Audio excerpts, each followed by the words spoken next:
So I guess we should talk about and start off with the crime scene that happened in Athens over the weekend.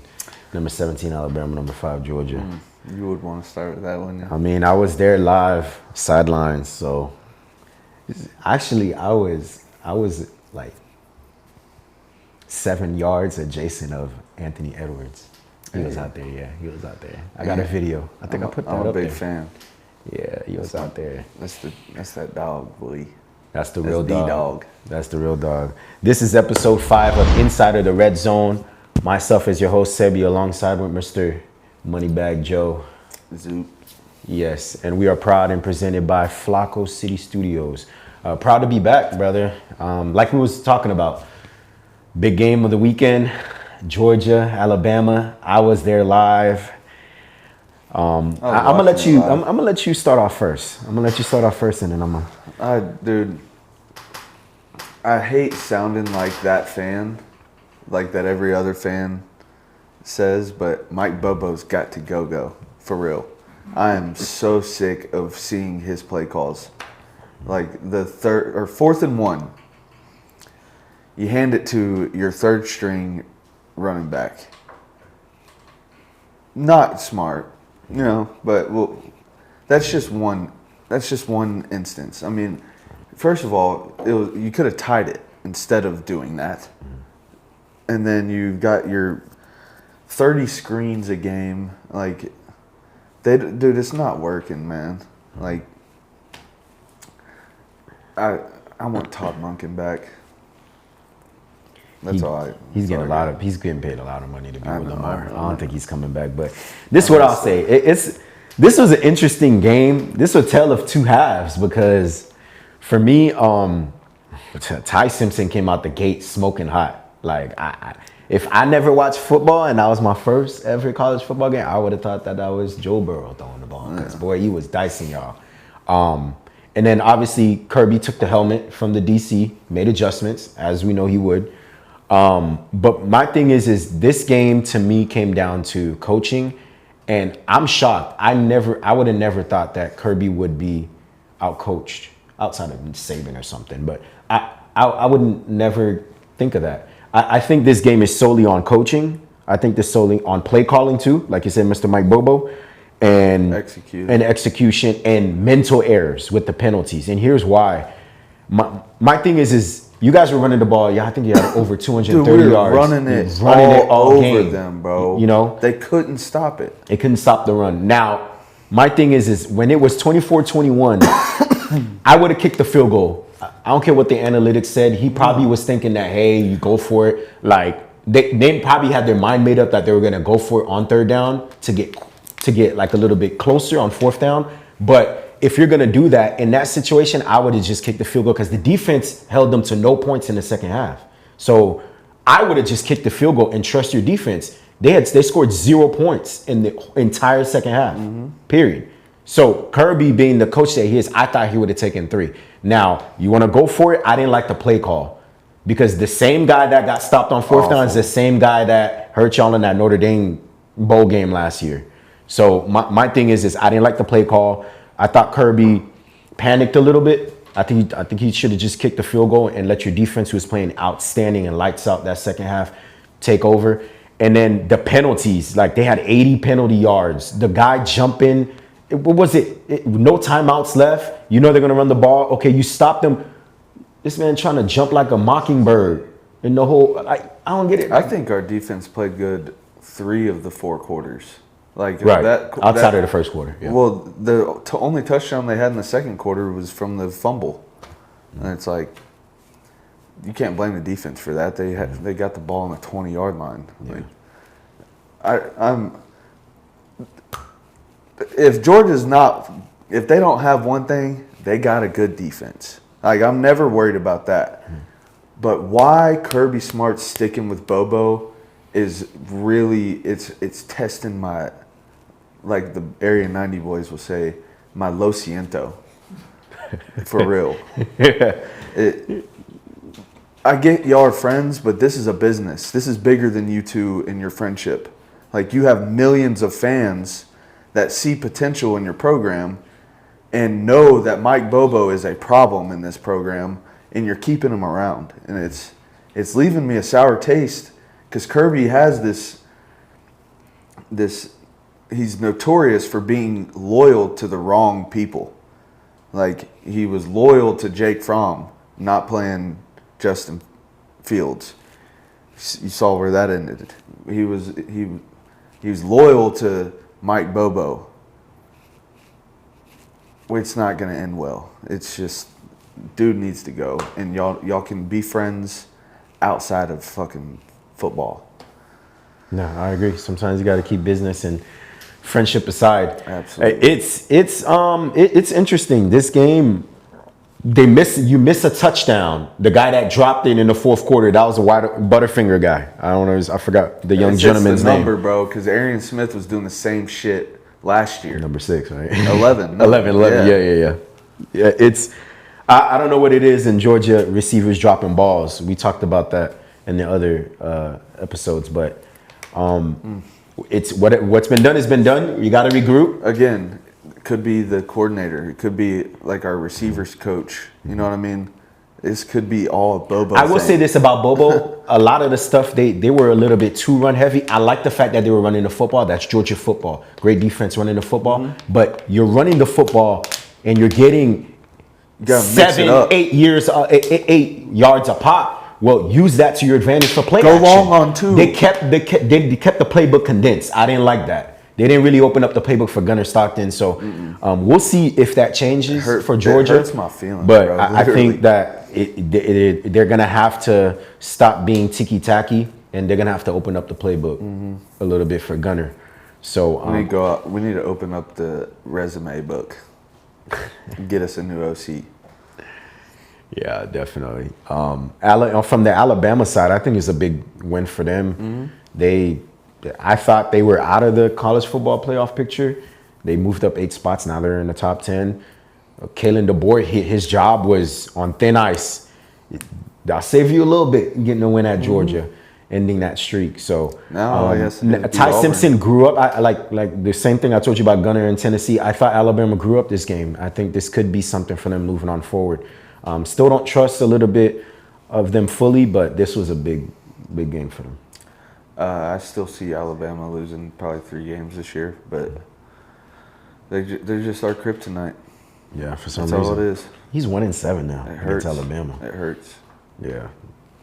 Before the game, I was literally like, I don't know if I'd be more satisfied beating Alabama or winning the national championship. I really don't know which one would satisfy me more. Come on now. I'm dead ass. No. Here's my answer to that. Ask Ryan Day last year. He's 0-4 against Michigan. They winded it up. His job was on the line. They ended up winning the national championship as an 8 seed. You're always going to be more satisfied doing that. That's what saved his job. I don't know. So back in the day, I forget the coach's name, but Alabama had a coach. He was right after Bear Bryant. I wish I remember his name. Went 10-2 the year after Bear Bryant. Went 10-2 his first year. Lost at Auburn. They fired his ass. Yeah. Dude, these rivalry games, they mean something. They hit different. Yeah. They really do. And especially like for the players. Like, you don't even I've been on tape saying like 90% of coaching is getting these kids ready to play for you. And you don't really have to do that in a rivalry game. Right. That's 2 weeks in a row. Yeah, it's going to be tough, but SEC schedule is about to start for a lot of teams, so it's only to look forward to see what happens. Hopefully we have a cakewalk next weekend or this weekend. Hopefully. Kentucky. Yeah, Kentucky's coming to time. I'll be there too at noon kickoff. A lot of other stuff happened this past weekend. FSU goes down to VA. They have a big game this weekend. We'll talk about them in Miami. Jeremiah Love looked good. A couple other things. Oregon had a huge win. I mean, a huge win in Hanappia Valley. Dante Moore kind of opened my eyes. Dan Lanning, your guy. I know you want him back too. That Oregon was always known for like a gimmick or like a soft team. He's kind of changed that culture too in Oregon. They went into Penn State. He brought that dog over to Oregon. Yeah, I love the way he runs that program. Yeah, they got a big win. They got a huge win, and now they're 2. So I don't. What else you saw over this weekend? He kind of looks like he skis a little bit on the sidelines. Yeah, you know what I mean? A little bit of snow on the sidelines. He's a coach. If I was a player, I'd love to play for him. Yeah, he's a player's coach. He gets hype. Yeah, he gets hype. I remember when they were playing Colorado, the Buffaloes. Yeah, Colorado Buffaloes last year, and he's saying that some teams play to win, and some teams play for clicks. Yeah, I was just like, oh, and they cashed that and they won the game. Whooped their ass. Yeah, no doubt about that. Let's go to the NFL. A lot of things that happened. Indiana Jones, 3-0, was going against the Rams. I felt like this was a real game for them. They haven't really played anybody. I left that game saying like Indiana might still be good this year. I know obviously your guy Stafford, dog alum, did his thing in the clutch, but I'm liking what I'm seeing from Indiana Jones. Yeah, it's not a bad loss for Daniel. Yeah, I'm right there with you on that.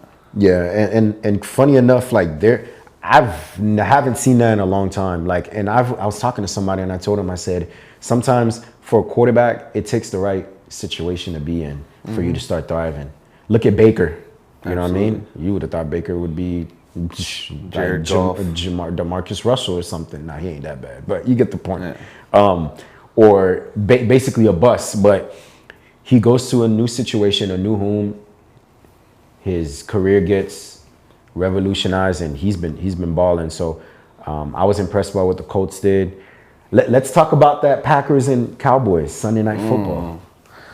Yeah, I mean, I think the Cowboys should be pretty satisfied with it. You know what I mean? I think Green Bay looks like the better team this year, and I think Micah wanted to go into Dallas and get that win, but sorry. I'm gonna say this though, I think even though I think it's good for Dallas, I love what I've seen by Shoddy too, the new coach. But I'll say this, I think this was bad for Green Bay because I was watching the game.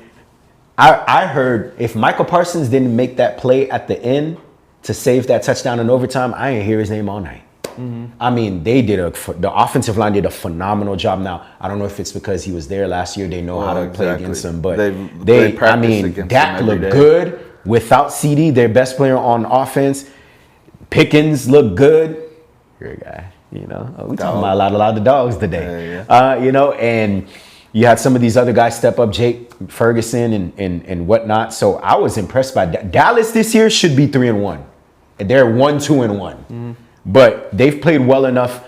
They've beat themselves in these first couple games. I've been impressed because I came in this year not expecting anything from the Cowboys at all. But I think from the Green Bay standpoint, they got Romeo Doubs going, 3 touchdowns. My thing is Jordan Love. My thing with Jordan Love is he's got all the talent in the world, but in that last play, they barely got out of that game being able to kick that field goal. Because if 1 second was left in regulation, if that ball travels farther or that ball travels anywhere on the field, they're walking out of there not even being able to attempt that field goal at the last second. And so game management and mental errors and basically just always throwing dumbass interceptions. That's always been my problem with Jordan Love.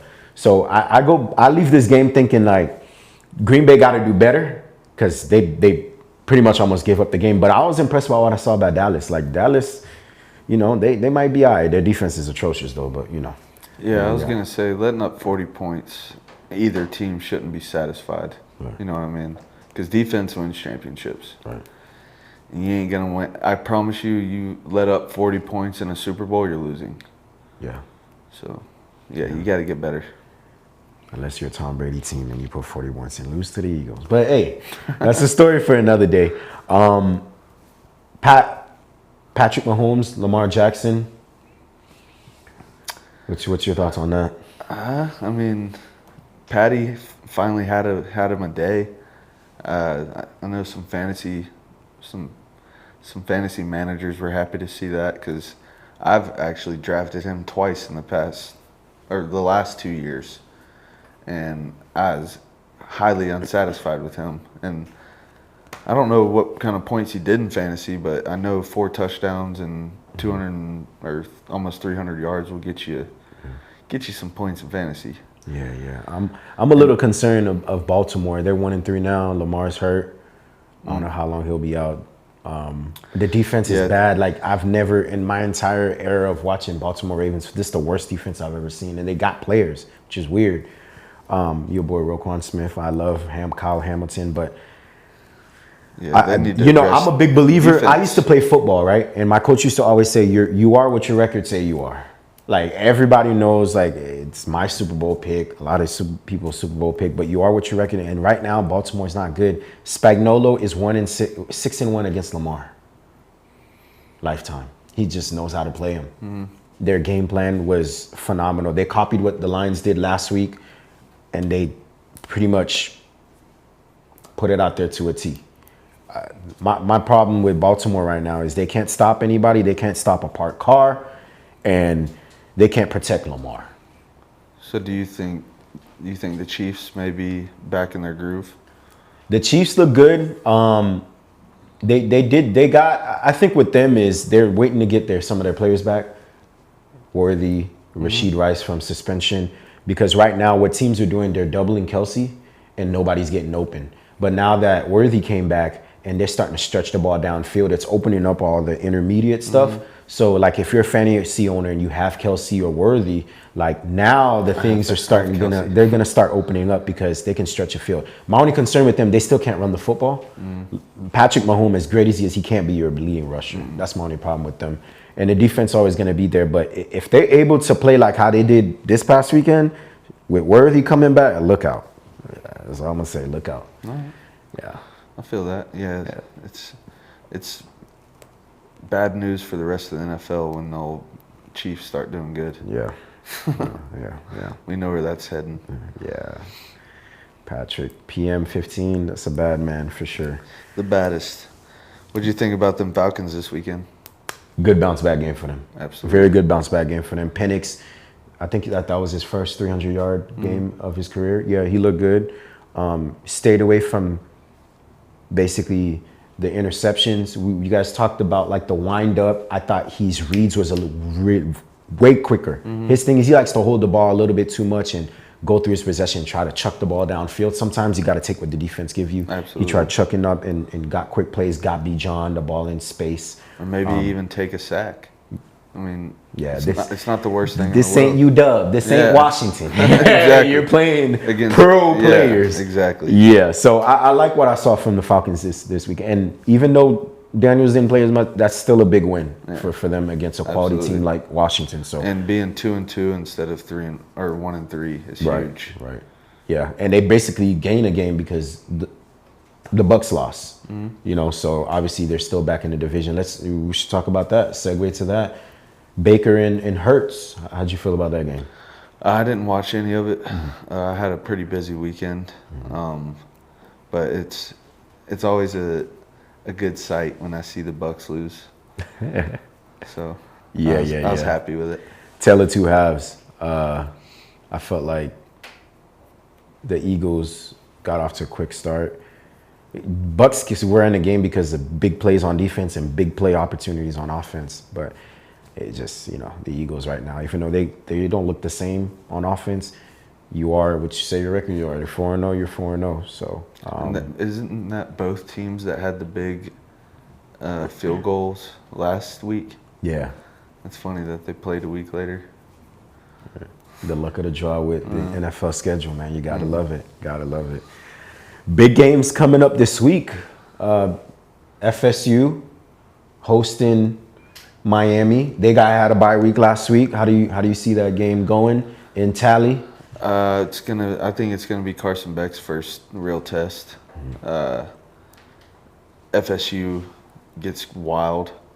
Tallahassee's not a easy place to play. They do that little war call, like my Braves do, and you can definitely feel the pressure in Tallahassee. So we'll see. Carson Beck's really Give me a score. Let me get 30-24 Miami. Okay, that's good. What you got? I say 30-27 Miami. Right. I'll give them a win on a field goal. I was gonna pick FSU had they beaten UVA. I didn't like what they did. Their defense. I didn't like how they played against UVA, and so I'm a little bit kind of skeptical about that. But it's gonna be his biggest test for sure. I think UVA is better. Like FSU is on the receiving end of what was going on with them, or with Alabama at the beginning of the year when FSU beat them. I think Virginia is better than people think. Mm-hmm. Like they're one play away really from being 4-0. Like Buddy, if you watch the game, Buddy just had a bad read and threw a pick in a high pressure situation. He could have won the game on a cross route. He didn't see it, threw an interception. Mm-hmm. Virginia's literally one play away from being 4-0. So it doesn't really that's why this game's so hard for me to call, because I don't really know how good FSU is. I think Miami's pretty good.